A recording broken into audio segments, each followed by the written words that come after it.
तर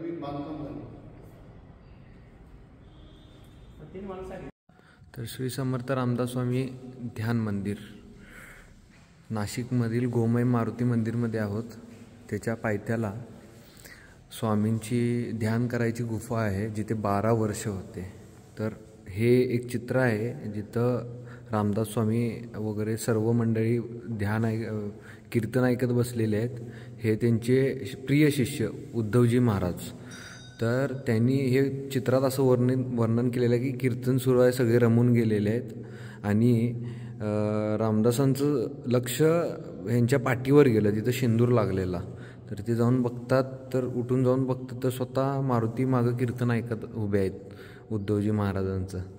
तर तेच ह्या चित्रात दाखवलेलं आहे। मग तेव्हापासून रामदासांनी उद्धवजींना आज्ञा दिली की तुम्ही आता इथून पुढे उभारून नाही तर बसून कीर्तन करत जा, जेणेकरून मारुतीला उभं राहू नये म्हणून।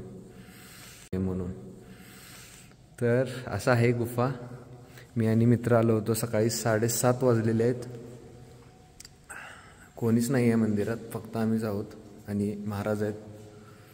तर ही गुफा आहे त्यांची, जिथे तब्बल 12 वर्ष समर्थ रामदास स्वामी ध्यान करत होते। जय राम जय राम जय जय राम हे 13 कोटी वेळेपेक्षा जास्त इथं त्यांचं ध्यान झालेलं आहे, नामस्मरण झालेलं आहे। हीच ती गुफा आहे। अगदी प्रसन्न वाटते। जास्त वेळ आपण इथं नाही राहू शकत, शांतता ठेवावी लागेल। तर त्यांनी इथे पहिला मारुती स्थापित केला, त्याचं वर दाखवतोयच मी तुम्हाला।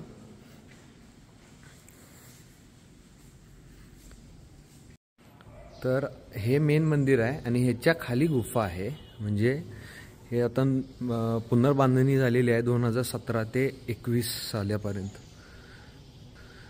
तर त्यात निधी मिळाला, त्याच देवाचं रिस्टोरेशन वगैरे झालेलं आहे, मंदिराचं सॉरी। तर ह्याच्याबरोबर खालीच गुफा आहे जिथे आपण आता जाऊन आलो। आणि हे मंदिर आहे मारुतीचं। हा मारुती स्थापित केलेला रामदासांनी।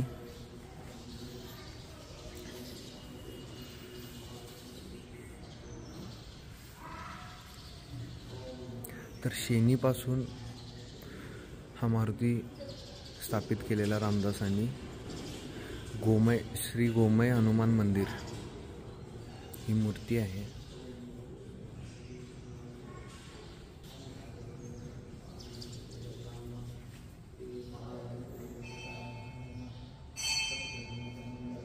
गावागावात असतो, दगड बांधकाम असणार एवढे, फक्त मंदिर आणि गुहा त्या साईडला।